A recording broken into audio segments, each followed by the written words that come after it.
नमस्कार, आप देखना शुरू कर चुके हैं बक्सर खबर। बक्सर लोकसभा क्षेत्र से अब तक जो 3 प्रमुख लोगों ने नामांकन दाखिल किया है, उनमें निर्दलीय उम्मीदवार ददन यादव एक प्रमुख प्रत्याशी हैं।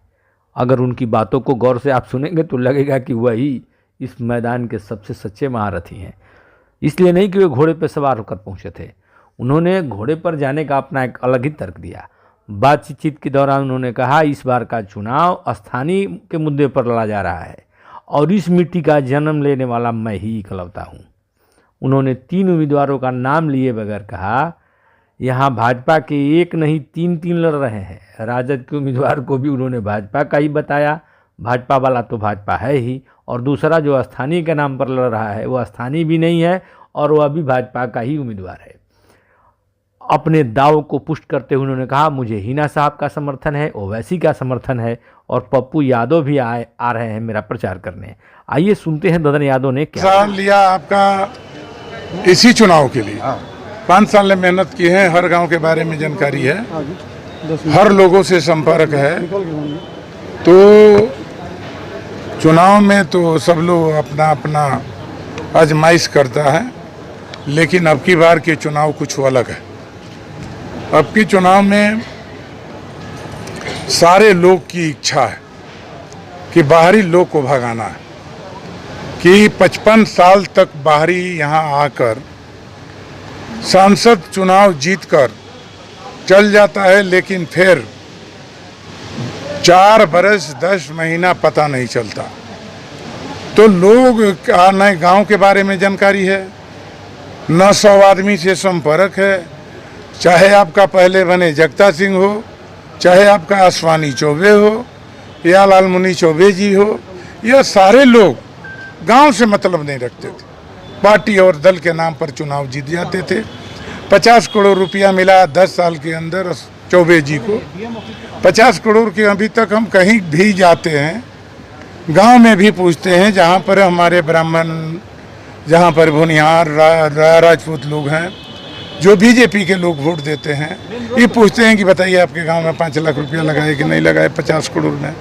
कहीं पर ही दिखाई नहीं दिया। जगता सिंह 25 करोड़ रुपया मिला 5 साल के अंदर, एक भी गांव में नहीं गया। और 25 करोड़ रुपया सुनते हैं कि एक विशेष जाति अपने परिवार राजपूतों के प्राइवेट स्कूल में यह बस खरीद कर देने का काम किया, जिससे विकास ठप हुआ हमारे लोकसभा क्षेत्र के। हमारा लोकसभा क्षेत्र पर्यटन स्थल है, विश्वामित्र मुनि के जन्म स्थल है, राम का ज्ञान का स्थल है, इसलिए आपका राजा भोज के यह नगरी है, चमन ऋषि का यह धरती है। इसलिए इस पवित्र भूमि को पर्यटन स्थल कराने के लिए हम लोग प्रयास करेंगे। और आप जानते हैं कि श्मशान घाट पर प्रतिदिन लाखों लोग हजारों लोग आते हैं, वहाँ पर बैठने का साधन नहीं। धूप में लोग परेशान होते हैं, बरसात में भी लोग परेशान होते हैं, आग लोग जलाते हैं, पानी पड़ने लगता है तो आग भी बुझ जाता है, बड़ा कठिनाई है। एक आपने बयान दिया था मीडिया में सुधाकर को लेकर के, ये भाजपा का एजेंट है, क्या इसका तथ्य होगा? अगला चुनाव विधानसभा यह भाजपा के टिकट से लड़े थे और लालू प्रसाद यादव की जो झंडा था, उनका फोटो था, उसको सार्वजनिक मंच पर ही जलाने का काम किया आग लगाकर, और राबड़ी देवी को गोबर ठोकनी कहा। उसके बाद जो सरकार हुआ 1,162 वोट से चुनाव जीता, गलत फहमी से, बरियारी समझिए तो। उसके बाद पार्टी में मंत्री बन गए, इनका पिता मंत्री बनवा दिए। मंत्री बनवाने के बाद रोज सरकार की गाली देना, नीतीश कुमार को गाली देना, इसके कारण नीतीश कुमार भाजपा में भाग गए।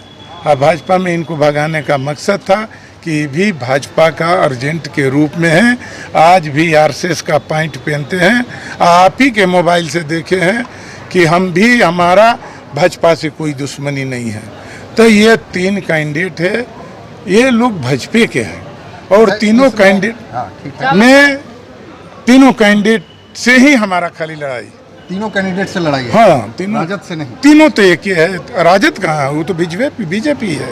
राजद बीजेपी? हाँ, राजद वो तो कैंडिडेट है बीजेपी का। राजद तो हमारा परिवार की पार्टी है, हमारे खानदान की पार्टी है। फिर भी सीट नहीं मिला सर? सीट नहीं मिला, मगर सीट मिलने से कोई आज़ाद बहुत बड़ा चीज़ होता है, हाँ मिलने से नहीं होता है। चौधरी चरण सिंह एक बार टिकट दे दिए, किसी व्यक्ति को लोग विरोध करने लगा कि आप तो बहुत भारी गलती की है, बहुत भारी गलती की है, ये तो उम्मीदवार गलत है, हम लोग वोट नहीं देंगे। कहें कि यार हम भी लोग इंसान हैं, गलत हो जाता है, चलो रैली करो बताएंगे। रैली में जाकर पूछे कि कितना उम्मीदवार आपके बीच में है, तो कहे 11 उम्मीदवार है।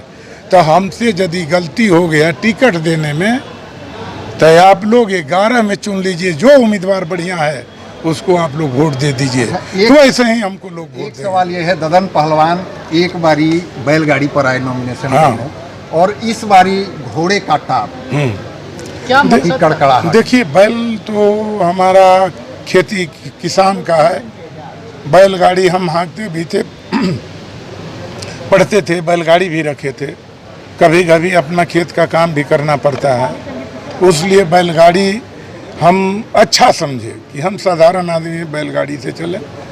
आज की जो समस्या है यह तनाशाहों से लड़ने की है और मनोवादी विचार की।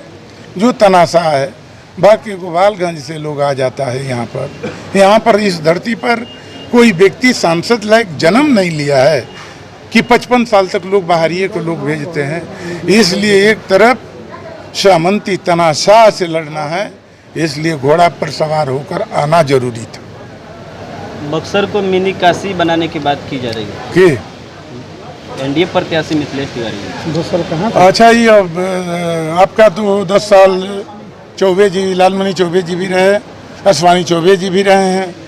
आइए तो हार के भाग जाएंगे तो कश्मीर कहाँ भाग, ये आपका काशी बनाएंगे। काशी बनाना होगा तो ददन यादव बनाएंगे, इसलिए कि इस धरती पर जन्म लिए हैं, इस धरती के लोगों से मोह माया है और इस धरती को हम देश में ऊंचा बनाना चाहते हैं। इसलिए हम सबके समर्थन से, आपका हमारा ओवैसी जी से समर्थन है और आपका शहाबुद्दीन जी का पत्नी हिना साहब का भी समर्थन है। पप्पू यादव भी चुनाव में आएंगे। सभी जाति बिरादरी के लोग की अब की इच्छा है कि ददन यादव को अब की बार वोट देना है।